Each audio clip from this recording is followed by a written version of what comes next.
Hola, buenas tardes. Bueno, vamos a arrancar con nuestro live de esta semana.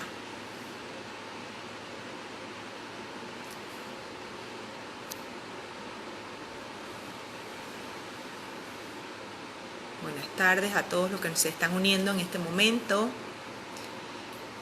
Vamos a dar inicio a nuestro live de esta semana.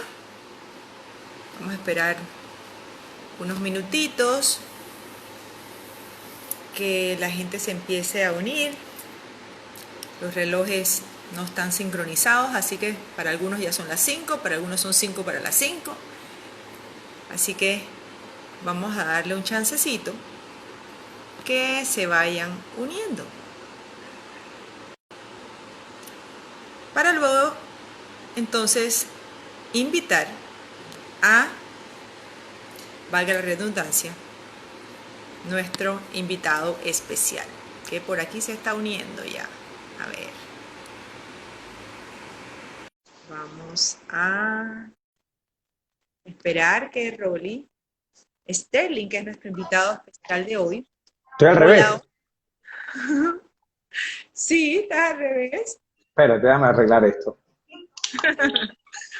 Ahora sí. Déjame ¿Cómo cómo hago esto. estás? Hola, aquí estoy hoy de niñero. Ay, ahí veo al gordo. Míralo, se quiere asomar. Hola, mi amor. Ay, Hola. qué bello. Está viendo Qué su bello. televisión. Oye, se porta bien, Rolly. ¿Tú te portas bien? ¿Cómo te portas tú, Ian? ¿Cómo se porta papá? ¿Cómo que muy mal? Y ay, Ian dice que papá se porta muy mal. Te ¿Y vendió. cómo te portas tú, Ian? ¿Cómo te portas tú? ¿Cómo te portas tu hijo? Más o menos que hizo con la manito. Más o menos. Ay, Hola. qué bello. Bueno, Rolly, estábamos esperando que se una un par de personas más. Vale. Te doy la más cordial bienvenida a nuestro live de esta semana de Cruz Blanca. Muchas La gracias. verdad que para nosotros es grandioso tenerte con nosotros en esta horita que vamos a compartir tú y yo. Muchas gracias. Algo informal, algo así como nos gusta conversar. Sí, claro, sobre todo lo que hemos pasado y todo lo que hemos trabajado con esto de la jornada mundial, uno se acostumbró ya a hacer este tipo de cosas buenas. Yo siempre digo que las cosas buenas, que Dios une a la gente buena o a la gente que intentamos hacer la diferencia, siempre nos une de alguna u otra manera, ¿no? Así es. Voy a escribir aquí, toma tus propias. Estoy escribiendo el título Tú de disculpa que nuestro live. estoy tratando de arreglar el trípode aquí para que podamos hablar mejor. Sí, no te preocupes. Ay, espérate. Es que, como te dije, yo no soy muy experta en esto, estamos practicando y aquí me acaban de soplar los chicos tecnológicos de Cruz Blanca. ¿Cómo podías fijar el tema en la... Mira, ya lo aprendí, así que Luis Navarro, si me estás viendo, gracias. Lo Hay hice que, bien. yo creo que toda esta pandemia nos está trayendo cosas muy buenas. Ojo, ¿ah? Yo soy de los que creo que las cosas.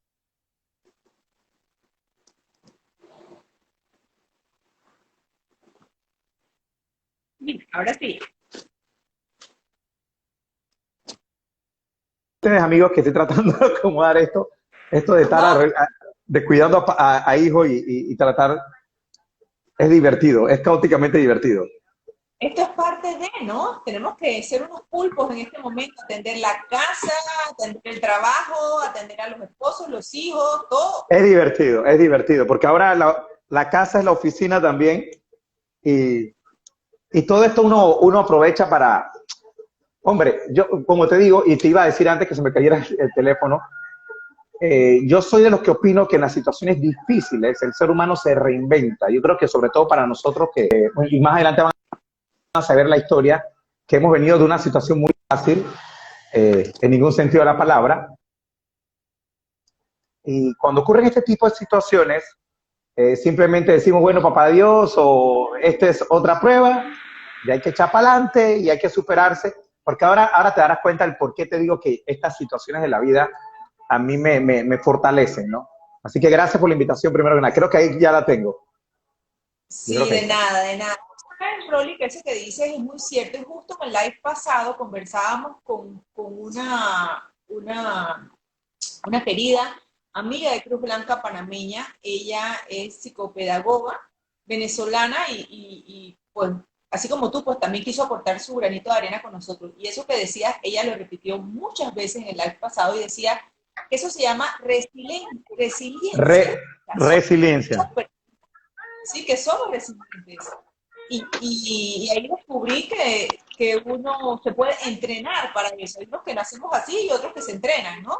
Eso que dices es lo Mira, que efectivamente es y, lo que está y pasando. también, y también lo que pasa es que nosotros vivimos un país que, oye, parece mentira, somos un país tan chiquito de una historia que, si acaso tiene 117 años, hemos pasado de todo, hemos pasado de invasión, dictaduras, hemos pasado de un país a otro, de otro país a otro. Yo no sé, yo creo que la generación, respetando todas las generaciones, porque todas aportan algo a la sociedad y a las historias de cada mundo, la generación de nosotros, de los llamados, pues yo no me gusta encasillar las generaciones, pero los de generación X, crecimos en un ambiente muy fuerte que nos hizo ser fuerte a la larga.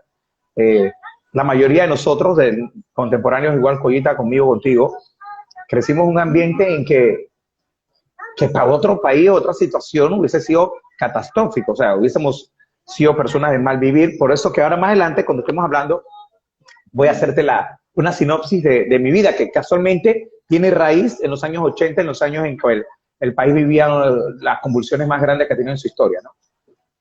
Ok, bueno, Rolly, yo creo que ya podemos entrar en materia. Nuevamente, para los que se están uniendo, pues queremos agradecer a Rolly Sterling que ha sacado de su tiempo, inclusive allí atrás tienen a Ian, que lo está cuidando, le toca a él cuidarlo, ha sacado de su tiempo valioso de compartir con familia. Hola, para estar con nosotros un rato y compartir más que nada tu historia. O sea, queremos saber quién es Rolly Sterling, de dónde sale Rolly Sterling y la verdad es que te agradecemos muchísimo ese tiempo que estás dedicándole en vez de a tu familia, compartirlo con nosotros, ¿no? Nosotros queríamos simplemente, Rolly, ahí fijamos el título, no sigas a cualquiera, toma tus No propias seas consejo. decisiones. Es tan importante aprender a hacer eso y tener el valor o la fortaleza para hacerlo. Cuéntame, ¿cuál es tu historia? ¿De dónde viene Rolly? Sabes que cuando me dices el título hace una semana y algo, que me hablabas del título No sigas a cualquiera, toma tus propias decisiones, eh, yo decía, debe ser que Collita me está investigando, porque casualmente ese quizás es uno de los tres pilares de mi vida. Te cuento algo de mí. Yo soy el segundo de cuatro hermanos, de cinco hermanos, una falleció hace muchos años, criado por una secretaria y un profesor de inglés, que es mi papá, que era mi papá, perdón, nacido en el barrio de San Felipe, cerca de la Presidencia. Luego a los 5 años me mudo al barrio de Caledonia. Yo vivía exactamente al frente de la Basílica Menor de Don Bosco. Hay una casa de madera, ahora creo que hay un edificio ahí del Ministerio Público, creo que está ahí. Una casa de Ajá. madera de familias comunales, de baños comunales, en un tiempo en que, obviamente, repito, la situación del país no era la más buena. O sea, vivíamos en una situación de un gobierno militar. Para muchos era dictadura, para otros eran momentos diferentes, por eso el trato no ahondar mucho en eso. Lo cierto es que Panamá vivió un momento muy crítico. Así Eh, es. en ese epicentro donde yo vivía, Caledonia, la iglesia de Don Bosco en su momento, igual que la iglesia del Carmen, eran epicentros de las marchas políticas. Detrás de la Claro. iglesia, al frente exactamente de la iglesia de Don Bosco estaba el Parque Porras, que era el centro donde salían la mayoría de marchas, o la iglesia del Carmen, que era el centro de la cruzada civilista. Exacto. Yo tenía cuando vivía en Caledonia, tenía unos 10, 11 años, o sea que estaba en plena cambio de niñez, adolescencia, Y me tocaba ver todo eso, me tocaba ver las marchas, me tocaba ver la pelea entre antimotines y manifestantes, me tocó ver cosas muy fuertes, me tocó vivir Claro. con un barrio que tenía incendios de casas a cada rato, vivíamos con esa zozobra de que la casa de madera nosotros se quemara, porque de hecho las casas que estaban al lado de nosotros se quemaron, la que estaba al frente, la que estaba detrás, la que estaba en San Miguel, o sea, había un grupo de casas quemándose, o sea, esa es la segunda. La tercera Ajá. vivía en un vecindario en la cual o dos cosas, o estudiabas o te convertías en maleante, porque así tal cual te lo estoy diciendo era.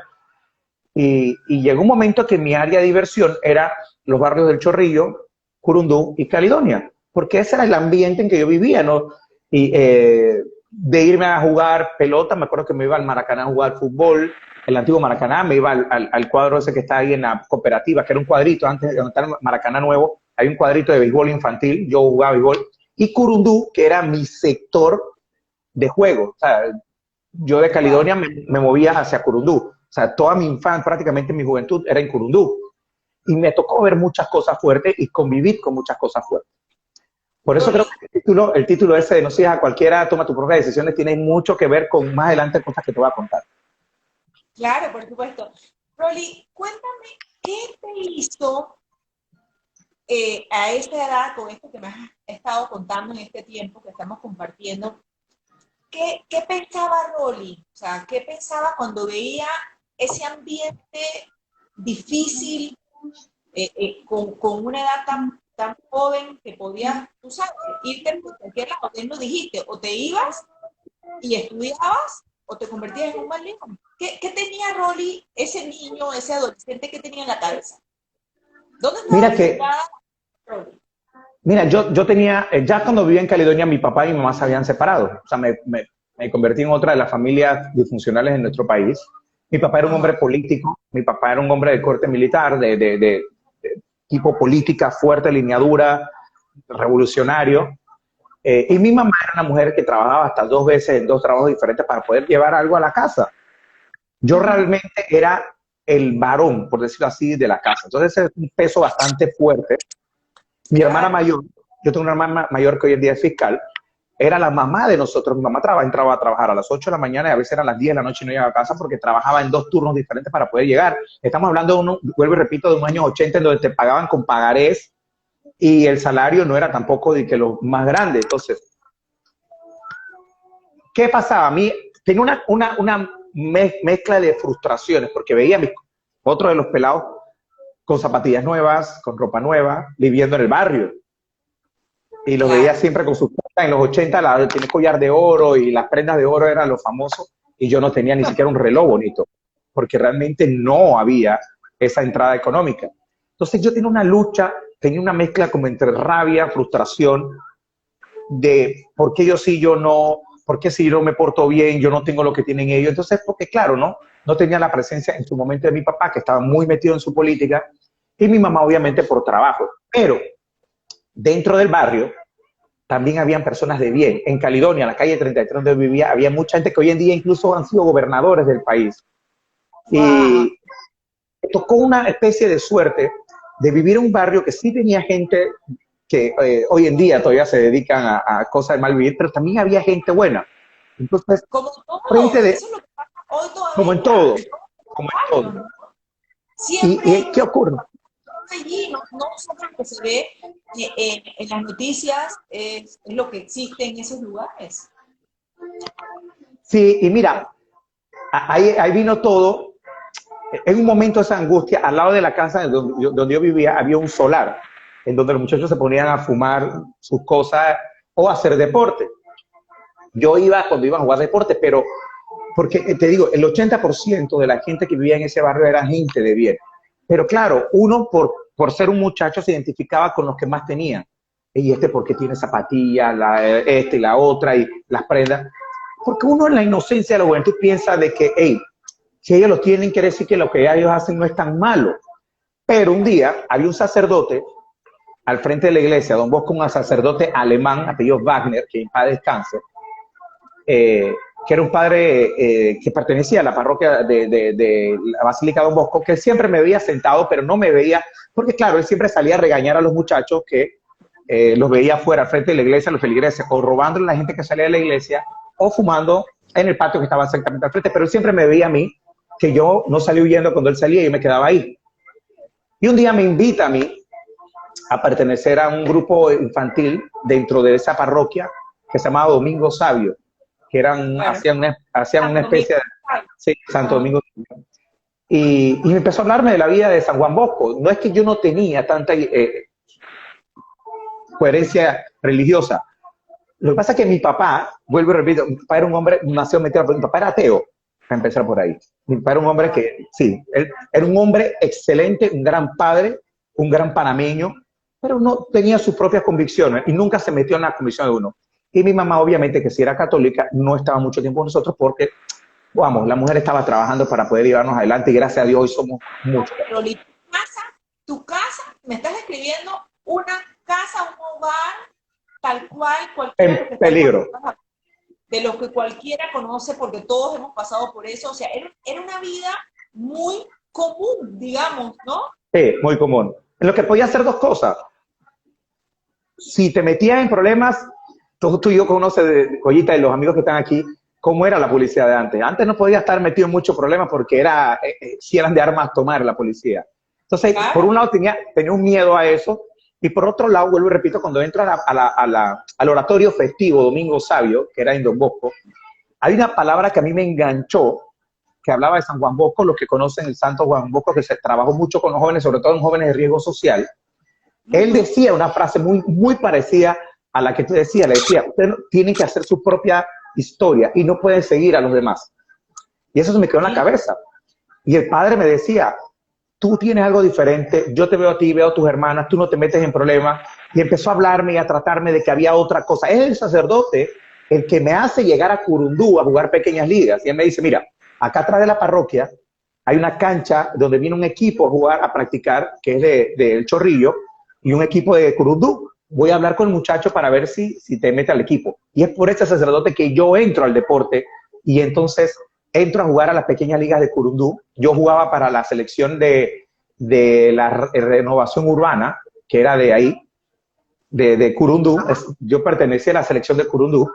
Y de ahí íbamos a jugar al Chorrillo. El Chorrillo tuve muy buenos amigos, dos de los cuales murieron en la invasión después. En ese tiempo ya tenían 14 años y uno de esos que murió salvando a una señora. Wow. Después me enteré con el tiempo. Sí, fue una historia muy, muy fuerte para nosotros. Y yo creo que ahí encontré ese camino que quizás... ¿Cómo? Historias que fueron marcando tu vida. Y fueron historias que fueron... En Curundú, de hecho, también, como yo pertenecía a un equipo de una multifamiliar, perdón, se llamaba el equipo de la multi, yo iba ahí, me quedaba desde las 12 del día hasta las 5 de la tarde viendo de todo en el barrio, en Curundú. Pero mi mentalidad ya estaba en otras cosas. Me encantaba el deporte, me encantaba la gente esas historias de gente de Curundú que eran beisbolistas o eran boxeadores porque eran de las dos cosas que más salía del barrio. Claro. Y el mismo Caledonia también. Entonces, siempre iba los días libres a la parroquia y el padre me hablaba de cosas buenas, de cómo seguir la vida.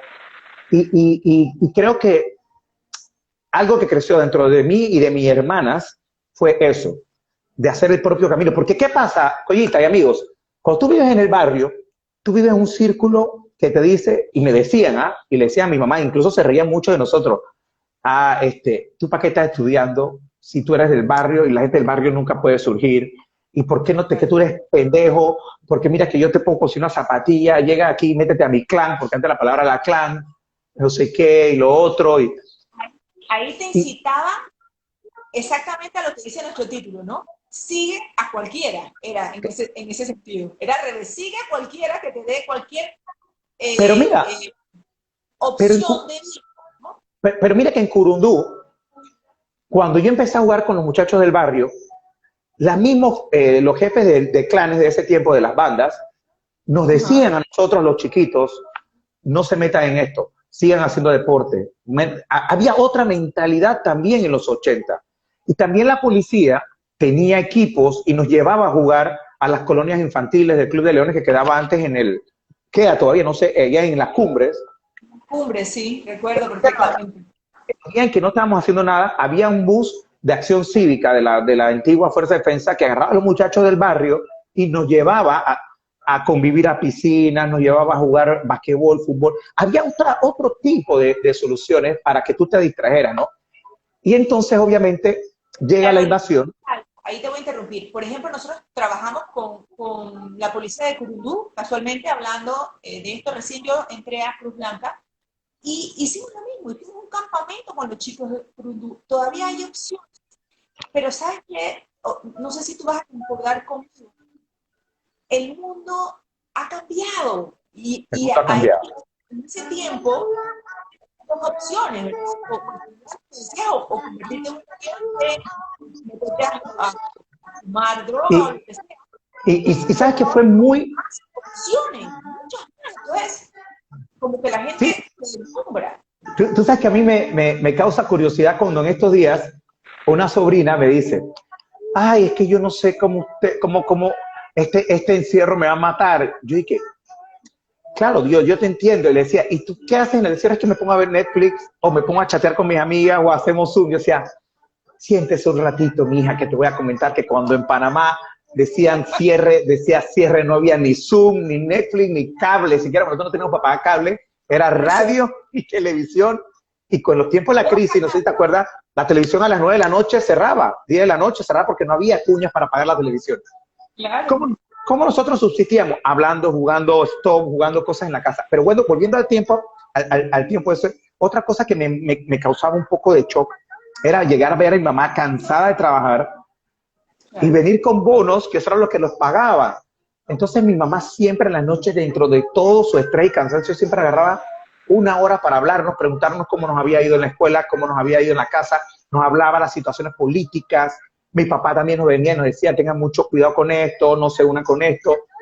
Entonces mi papá era de Colón, entonces también mi papá decía, si alguien te queda hablándote de esto, ten mucho cuidado, porque o sea, tuvimos dentro de todas las disfuncionalidades de una familia, dos papás muy responsables en ese sentido y un sacerdote frente, que lo recuerdo con mucho cariño, sufrí mucho cuando me enteré de su muerte, porque realmente fue un papá para mí, incluso nos alimentaba a nosotros, sí, fue una cosa muy importante en mi vida. Y el deporte, o sea, fue como muchas cosas que nos unieron y unas buenas amistades que hice en El Chorrillo, en Curundú y en Caledonia. O sea, fue una amistad muy, muy bonita que hacíamos. Y yo me iba al Chorrillo, me acuerdo que había una señora incluso que íbamos a... Había un señor que vendía mantecado, que es una historia muy bonita, en Santa Ana, pero él vivía en la 25 del Chorrillo. Después me entero como que la invasión también falleció. Y este señor nos decía, oye, si me ayudan a vender el mantecado, les regalo uno al final, ni siquiera plata. Y nosotros pasamos a veces en la tarde ayudándole a vender esto, teníamos que 11, 12 años, y nos daba. Entonces él también nos hablaba, ese señor nos hablaba de cosas buenas, trabajen, no sea, no sé qué, pam, pam. Y en la 27 del Chorrillo había una señora que vendía pescado, y nosotros siempre esperamos al final que ella terminara para ayudar a limpiar el papá, y también nos pagaba con pescadito. Entonces, la mentalidad de nosotros era trabajar para ganarnos las cosas, ni siquiera era por plata. Entonces también esa cosa dentro del barrio nos ayudó mucho a crecer. Entonces... Vamos a hacer una pausa. Ahorita quiero recoger lo que estabas diciendo para ver cómo eso está aplicándolo a nuestro tema de hoy. Me dijiste, tenía una familia disfuncional, pero tenías dos papás que aunque no vivían contigo, una estaba trabajando todo el tiempo y el otro no vivía en casa, tenías dos papás, o sea que sí se puede, aunque estés en una familia disfuncional, tus papás sí pueden tener atención en sus hijos, ¿sí?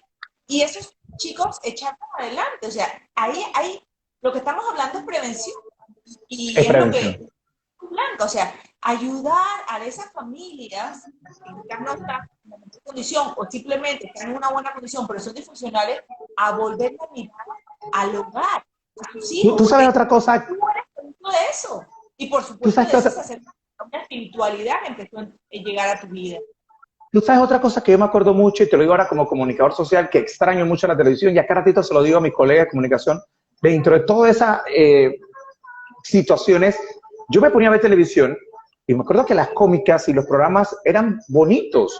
Pero dentro de todo eso, los comerciales, siempre entre cada película o entre cada cómica, había un comunicado de un club cívico que decía despertando la conciencia nacional y te decía, no tires basura. Y era constante, constante, constante, constante, constante. Y yo me acuerdo que yo crecí dentro de eso. Entonces, también estudié en una escuela que quedaba en Caledonia, que se llama Escuela República de Chile, en donde la excelencia educativa era primordial. Entonces, creo que Sí. hubo factores que me ayudaron a crecer en ese sentido en una sociedad. Y al final, obviamente, ya después de Caledonia, conseguimos mudarnos al barrio de Río Abajo, calle Cuarta, Río Abajo, otro barrio fuerte también, pero ya la mentalidad ya estaba, los cimientos de ese de no hagas lo que hacen los demás, ya lo tenía dentro, ya sabía que sí podía echar para adelante. Regreso al barrio Curudú, pero ahora como director de pequeñas ligas, dije, ¿sabes qué? Yo tengo que ahora enseñarle a los niños lo que quizás a mí me enseñaron en mi tiempo.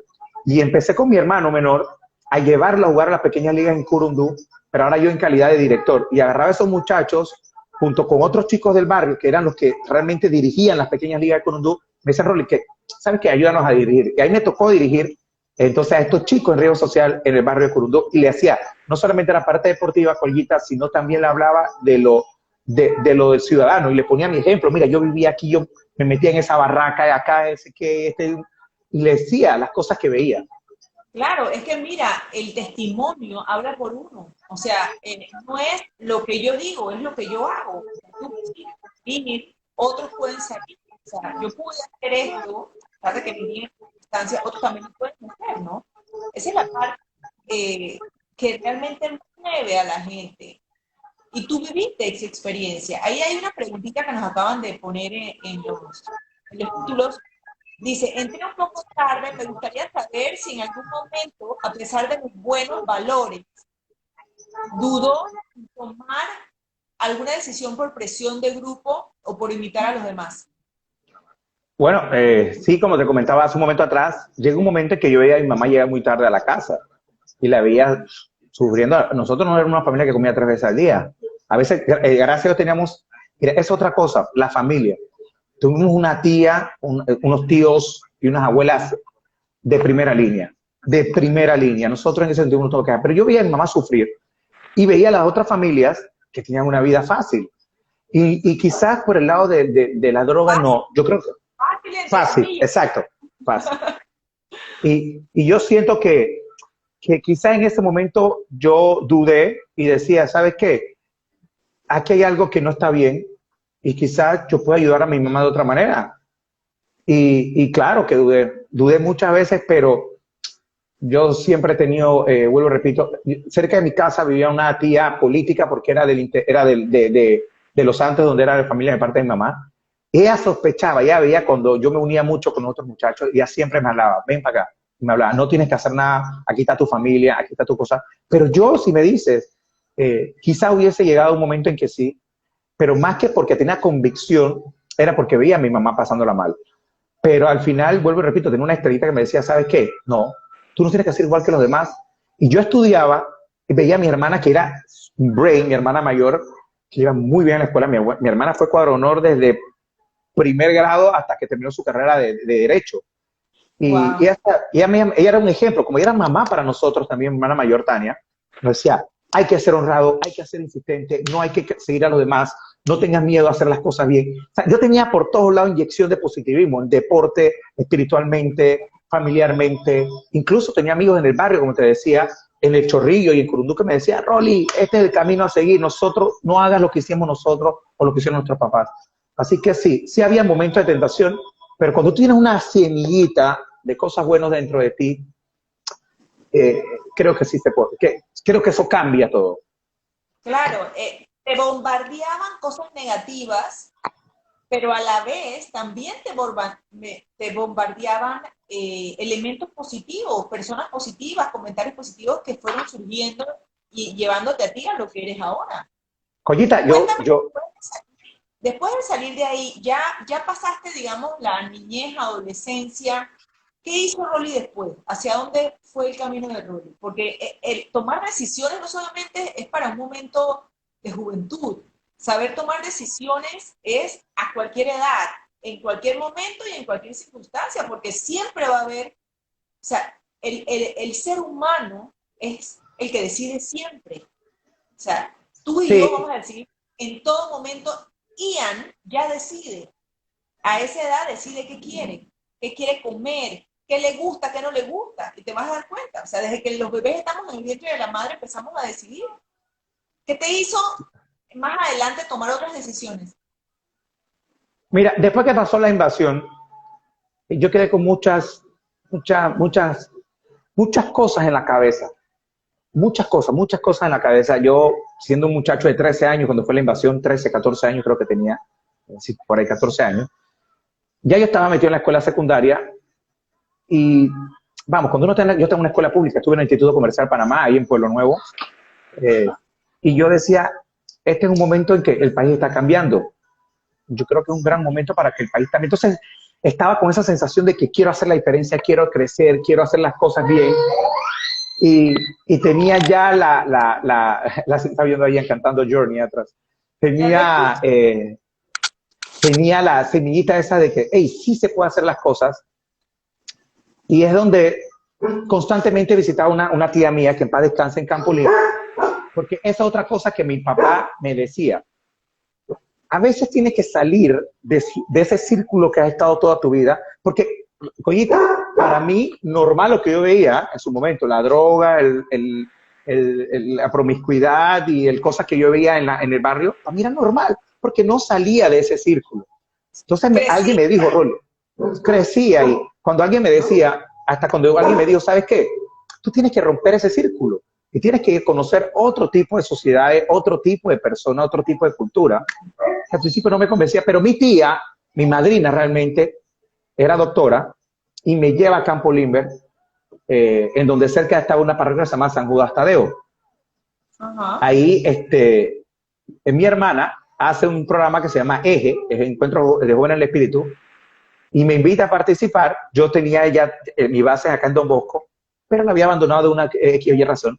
Y entro a este movimiento juvenil. Entonces ya empiezo a conocer jóvenes de Chanis, de Paitilla, de Juan Díaz, de Pedregal, de San Joaquín.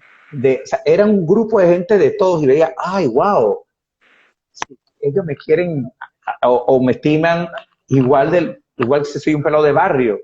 Y hay pelados de barrio que son muy buenos también. Entonces empiezo a ver otro panorama y dije, wow, sí hay una luz al final del camino. Y ahí es donde conozco a uno de mis grandes amigos, el padre de Rómulo, Daniel Aguilar. Cristo es universal. Cristo es universal, ese mismo es.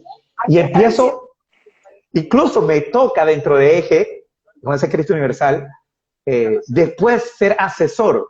Imagínate, yo un pelado de barrio, de Caledonia, Río Abajo, Crundú del Chorrillo, empiezo yo a ser asesor de pelados que vienen de Paitilla, de Dos Mares, de Coco del Mar, y eso fue llenando a mí una fortaleza de que, hey, acá, sí se puede hacer la diferencia.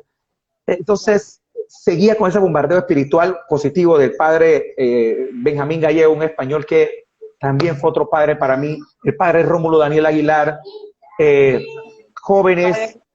Sí, me invitaban, los papás de estos muchachos me invitaban a sus casas, estos barrios, a los barrios, y también me iba a Paitilla a comer con los muchachos que asesoraba. Y empezó a mí a formarse esa mezcla de todos los barrios, de todas las cosas. Y dije, ¿sabes qué?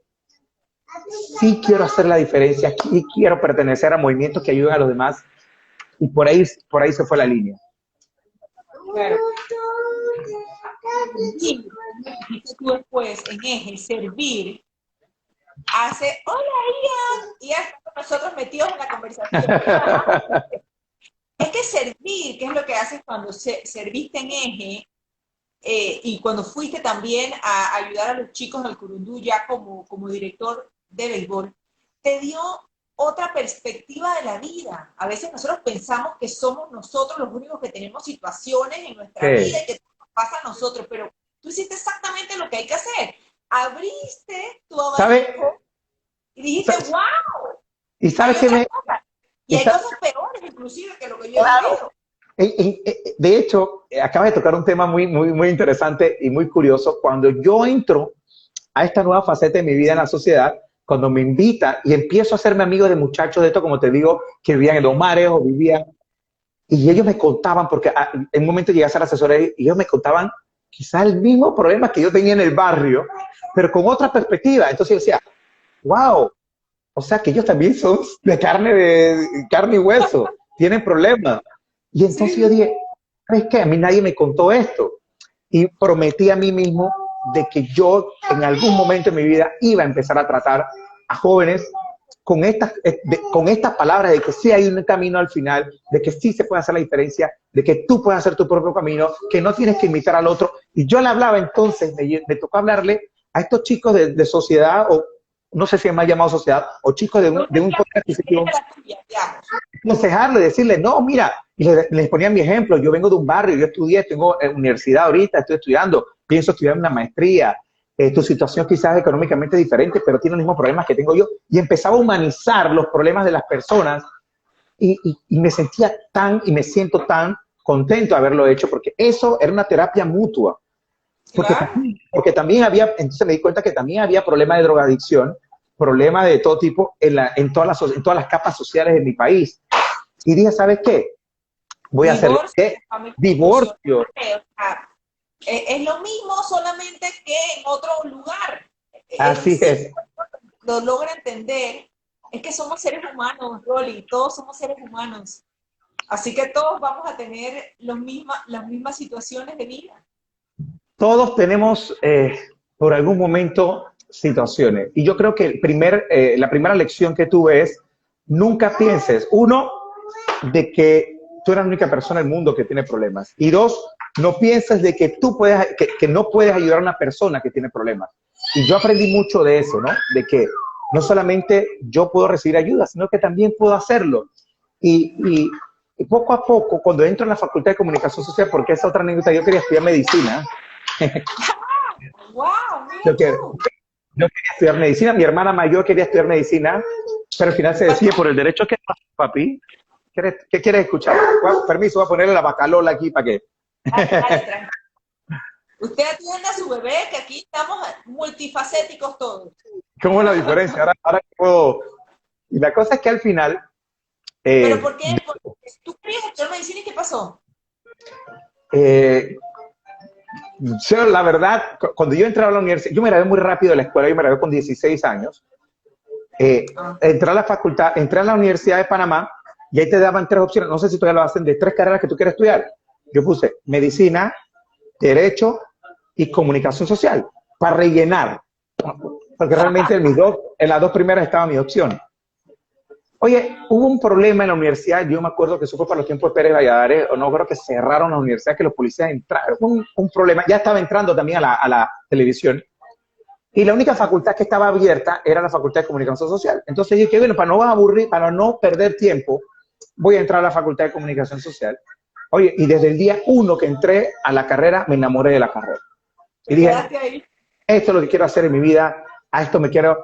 Y ahí también tuvo una especie de confrontación que tiene que ver con este tema, porque todos los profesores, me acuerdo un profesor el primer día que decía, ¿y ustedes por qué se metieron a esta carrera? Uno decía, porque yo quiero ser famoso, otro porque quiero ser productor. Y yo dije, yo quiero aprender a comunicarme con las personas. Y me acuerdo que él me decía, porque esta es una carrera demasiado saturada, que ustedes van a ser uno más del montón. Yo le decía, permiso, profesor, con todo el respeto del mundo, quizás esté saturada, pero si tú haces la diferencia, tú no vas a ser del montón, tú vas a ser la persona. Y créame que yo lo voy a hacer. Y me acuerdo O que él sea, dijo, bueno, ¿hasta dónde llega la gente? O sea, inclusive, o sí, sea, un profesor. O sea, tú te puedes encontrar con personas muy elevadas en tu vida que te van a llevar por otro camino, ¿no? sí, Estabas sí. convencido, sí podías hacer la diferencia. Es que tú sabes qué pasa, Rollita, y quizás no lo había mencionado. Algo que hace que mucha gente que viene del barrio quizás no tenga, no es que no tenga aspiraciones de hacer las cosas bien, pero yo me encontraba mucho a muchachos con una autoestima muy baja, que en la casa le decían, tú no sirves, en el barrio le decían, tú no vas a echar para adelante, los profesores, incluso maestros, le decían a los peladitos, es que tú vienes de una familia muy de vagos. Entonces, ese bombardeo negativo hacen que quizás tú pierdas el amor propio. Y ese quizás es el verdadero del por qué mucha gente cae en las garras de la delincuencia o de las drogas. Es el falta de amor propio.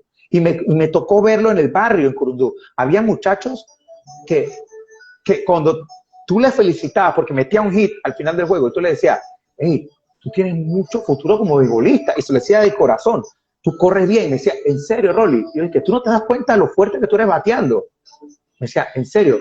Mira que yo no me daba cuenta. Entonces tú le veías esa alegría que se le ponía en su cara cuando tú le decías algo bueno, porque constantemente en el barrio y en su familia decían, eres malo, no sirve, no puedes hacer esto, eres inservible. Y cuando tú lo veías, entonces esos muchachos ya pasaban más en el cuadro, porque habíamos una inmensidad de directores con ese mensaje de positivismo. Había un señor que se llama Plinio Castillo y Chompipa Castañeda, que eran papás, literalmente eran papás de esos barrios, de esos muchachos de Curundú. No solamente les enseñaban a jugar béisbol, les enseñaban de la vida, les daban comida, iban a sus casas a decirle a la mamá, ¿qué pasa con este muchacho? ¿Por qué no vino a jugar béisbol? O sea, había una plataforma de convencer a los jóvenes de que sí se podía hacer otra cosa. Entonces, esa baja autoestima simplemente se vencía con amor.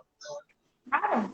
Ahí estaba la diferencia tuya, Rolly. Tú tenías una mamá y un papá, volvemos a lo mismo, que quizás no estaban presentes siempre, pero que cuando traías algo bueno te iban a decir, muy bien, lo hiciste bien. O sea, eso para un hijo, uno va marcando como padre al hijo. O sea, es importantísimo y volvemos a lo mismo, es prevención. Nosotros tenemos en Cruz Blanca Panameña, que comentaba, los fines de semana que se llama Jóvenes Construyendo un Mundo Mejor. Y es lo mismo, si eres un joven que va allí, tú sí puedes, o sea, tú puedes salir de donde estás, ser diferente. Tú sí puedes, no importa que en tu casa te digan o que te digan o sea, cambia tu mentalidad. Al final lo que necesitamos, ¿no? Sí, yo creo que un poquito, vuelvo y repito, y siempre me acuerdo del señor que estoy tratando de acordarme el nombre, del que vendía mantecado ahí en Santa Ana, que era un señor que se paraba, que me decía, a las 3:30 de la mañana hacer sus mantecados ahí en el Chorrillo, en la calle 25, y se iba a vender por la plaza de Santa Ana, por todos estos lados. Y nosotros, como te digo, a veces escapó, me iba de mi mamá a vender esas cositas, y ese señor siempre que terminaba de vender, que era la repartición de los mantecados y las cosas, ese señor parecía un maestro para nosotros. Y él nos decía, ¿cómo les fue en la escuela? Si no van a la escuela no pueden ayudarme a vender. Entonces, tú sabes, ahí aprendí a respetar de que no todos los que venían, hay una canción de Cafubando que decía, no todo lo que viene del gueto es malo, ni todo lo malo viene del gueto. Porque este señor realmente era un señor que nos vendía, estoy tratando de acordar, Coquito, no me acuerdo el nombre de él, que me acuerdo que era como un maestro. Entonces, eso también me enseñó de que tú puedes aprender de cualquier persona tú puedes aprender. Y yo digo que sí, si tú me dices hacer un resumen de las cosas que quizás pueden cambiar a la sociedad, uno es el amor y otra cosa es aprender y enseñar. Porque cuando tú enseñas, tú también aprendes. Y eso es súper, eso es mi pieza fundamental en mi carrera de 25 años en la televisión, ha sido esto. Nunca dejar de aprender, nunca dejar de enseñar. Y eso que decías ahorita de enseñar va ligado a lo que te decía hace un rato, de servir, ¿sí? Y al final cuando tú enseñas estás sirviéndole a alguien, ¿sí? Estás poniendo lo que tú sabes a disposición de alguien. Servir también te llena, o sea, es exactamente eso. Aprendes más muchas veces cuando nosotros vamos a algún lugar a ayudar a alguien, sí. Y piensas, bueno, voy a llevarle una bolsita de arroz, porque mire que esta persona que lo va a necesitar, cuando sales con yuca, ñame, gallina, huevo, o sea, la gente se desprende y dice, wow, o sea, realmente salimos llena de lo que yo hay que llevar. Esa es una de las cosas que yo más, cuando tú me dices, ¿qué recuerdas tú de la infancia? Yo muchas veces, porque yo no fui un pelado quieto, yo decía, mi mamá, me acuerdo cuando mi mamá vio a Ian, que empezó a hacer un par de cosas, mi mamá me miraba y que, ay, Rolly, este niño así es igualito como tú, te van a salir esas canas rapidito, porque yo era los que me fugaba. Mi mamá me iba a buscar a Curundú a las 6 de la tarde, que yo no salía del cuadro, o al Chorrillo. Ella muchas veces no sabía que me iba al Chorrillo, pero sabes que me encantaba porque me escuchaba escuchar a la gente cuando jugaba, por lo menos damas, jugaba dominó en el barrio, ahí en el Chorrillo. Eh, Era como una escuelita andante, ¿no? Entonces lo veía como vacilaban a los demás, que muchas de esas cosas pregonan ustedes después en mis personajes en la televisión. Y a mí, sí, por eso que a mí me dolió mucho a mi corta edad cuando ocurre la invasión. Me pegó mucho lo que yo vi en el Chorrillo, me pegó mucho, mucho. Yo sufrí mucho a mis 14 años, que cuando veía las imágenes en televisión y veía la destrucción en el Chorrillo, sufrí mucho, mucho, no tienes idea. Yo quedé deprimido de lo que veía porque sabía la gente que vivía ahí, sabía Claro, la era tu gente. barrio. Sí, ve un barrio destruido, a pesar de que no vivía ahí, me pegó muy, muy duro. Y sabes, yo al final comprendí de que en la vida uno tiene que hacer la diferencia y tiene que cambiar la sociedad de alguna manera. Y no dejar que las tristezas ni las cosas que te ocurren en la vida te golpeen. Porque en la vida, y yo le decía ahí, casualmente hace un par de semanas que se cayó, se pegó duro, empezó a llorar. Obviamente lo calmé, le dije, hijo, párese y siga corriendo porque este va a ser el primero de muchos golpes. Y, Claro. y o sea, yo crecí en una sociedad realmente acollida que me hizo ser duro en muchos sentidos, pero al mismo tiempo flexible y comprensivo con muchas cosas. ¿Sigo siendo imperfecto? Claro que soy. A veces pierdo la calma, a veces, sobre todo en las redes sociales, cuando la gente hay mucho hate, trato de controlarme, pero bueno, somos seres humanos al final, ¿no? Somos seres humanos. Y mira, eso que le dijiste a tu hijo es una ley de vida, Rolly, y yo lo veo siempre en la parte espiritual. El Señor no importa cuántas veces te caigas, sino cuántas veces te levantas. No importa caerte, la cosa es que te levantes, ¿sí? Que no te quedes en el piso, porque todos vamos a caer en algún momento, todos vamos a amanecer. De repente un día no estamos de lo mejor, del mejor humor, pero hey, la vida continúa. Yo le digo a la gente cuando tiene crisis, vive día a día, no te estés preocupando por qué va a pasar dentro de un mes. Y sobre todo en este tiempo de pandemia que hay tanta gente como ansiosa. Relájate, vive día. Relajado. Y Sí, sabes que, amanecer. Ya tener salud en este momento es una gran bendición. mira, había una chica que acaba de escribir casualmente que vivía en la Huerta Sandoval. La Huerta Ajá. Sandoval era uno de los lugares donde yo iba, de hecho, al Chorrillo. Tenía una tía política que era una de las mejores amigas de mi mamá, que se llamaba la señora Martina, ¿no? Una señora ya mayor. Y casualmente lo que dice esa muchacha de que cambió la vida en la invasión, ¿por qué? Porque tú acabas de decir algo muy cierto. Yo vivía en Río Abajo ya para la invasión y 4 días antes de la invasión había ido por el Chorrillo a recorrer el barrio, a saludar a la gente. Y 4 días después ocurre la invasión y yo le decía a mi mamá, cuando mi mamá hablaba, que me veía triste, decía, ¿cómo la vida te cambia de la noche a la mañana? De ver un barrio alegre, ver un barrio triste. Y aún así, cuando regreso después, veo a la gente del barrio todavía motivada, alegre, echando para adelante, con depresión y tristeza, porque lo que ocurrió en el Chorrillo, señores, no ha tenido parangón en nuestro Centroamérica, pero ver la gente echa para adelante, recoger, incluso vi a gente que me levantaba el ánimo a mí, ellos del Chorrillo levantándome el ánimo a mí, eso, eso de verdad para mí, algún día escribiré algún libro de esto, la gente me pregunta, ¿cuándo escribir un libro? Sí, lo voy a hacer, por Ahí, supuesto. ahí te están chateando, dice Hanna te organiza, linda historia, admiración total para Rolly. ¿Cuándo vas a escribir un libro? O sea, la verdad es que sí, tienes una historia muy linda, Rolly, una historia que hay que contarla, que hay que decirla, porque Sí, uno te ve en televisión, uno te ve en el programa, y tú sabes, uno no sabe qué hay detrás, porque cada uno tiene una historia, ¿verdad? Por eso hoy queríamos compartir contigo esas vivencias que te hicieron tomar decisiones que cambiaron tu vida de haber sido una historia trágica, que quizás no haber vivido los años que tienes, no haber tenido una familia como la que tienes, a lo que eres hoy. Así que realmente es súper, súper exacto poder compartir contigo estas anécdotas y gracias. experiencias. Loli, ya estamos por terminar. Quiero solamente que me cuentes, y creo que es ya un tema de que quiero saber, ¿cómo pasa tu faceta a entrar a la televisión? ¿Cómo te cambió? Y también eso tiene que haber sido para ti muy importante en el tema de tomar decisiones, ¿no? Sí, yo cuando estaba en la Facultad de Comunicación de la Universidad de Panamá, mi alma mater, eh, yo era muy inquieto, te repito. O sea, yo no era una persona que me quedaba solamente ni todavía, con la teoría. Y yo decía a los profesores, pero ¿cómo nosotros, somos estudiantes, yo estaba en la carrera de publicidad dentro de la Facultad de Comunicación, ¿cómo que nosotros estamos aprendiendo teoría y no tenemos una cámara de televisión o no tenemos una máquina de edición y no tenemos... Y todo estaba en un laboratorio, porque se había laboratorio de radio, y hasta que empecé a puyar, quiero aprender a editar, quiero aprender a hacer cámaras, quiero aprender a producir, a escribir. Y es así que logramos con varios periodismo, de radiodifusión, de publicidad, hacer un programa de televisión dentro de la Universidad de Panamá, dentro de la Facultad de Comunicación de la Universidad de Panamá. Y había un muchacho que se llama Rafael Williamson, que estaba recogiendo materias y daba una conmigo que era creatividad. Y él me dice, oye, tú sabes que me encanta tu feeling, me encanta tu buena energía, tu buena vibra, tus ganas de aprender. Yo tengo un programa que se llama La Pepa TV, que lo voy a proponer en TVN.